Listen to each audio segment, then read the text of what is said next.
Tu es étudiant en licence scientifique et souhaites poursuivre tes études en Master 1? Pour la rentrée 2017, les modalités d'admission changent. En effet, à partir de maintenant, le passage de la 3e année de licence à la première année de Master n'est pas automatique. La sélection qui pouvait avoir lieu entre M1 et M2 sera effectuée entre la L3 et le M1 dès la rentrée prochaine. En fonction des masters, celle-ci s'effectuera par concours ou par examen du dossier. Cependant, si tu n'es pas accepté dans le M1 de ton choix, tu es en droit de demander une solution alternative pour pouvoir poursuivre tes études. C'est alors au rectorat de te faire une proposition en accord avec ton projet professionnel et proche de l'établissement dans lequel tu as obtenu ta licence. Si tu réussis ton M1, ton accès en M2 se fait alors de plein droit. Même si tu ne dois pas le négliger pour autant, tu n'as donc plus à craindre de te retrouver sans formation après le M1.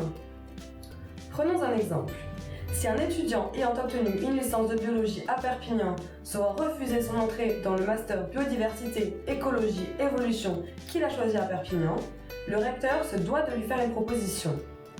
Le master du même nom à Toulouse s'en rapprochant, et les villes de Perpignan et Toulouse n'étant pas trop éloignées, l'étudiant peut se voir redirigé vers le master de biodiversité, écologie, évolution de Toulouse. Du fait de cette réforme, les capacités d'accueil de plusieurs masters vont évoluer.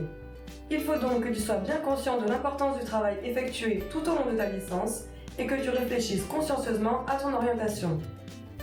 Que tu sois en L1, en L2 ou en L3, il est important que tu te renseignes dès à présent sur les modalités d'admission du master auquel tu souhaites postuler.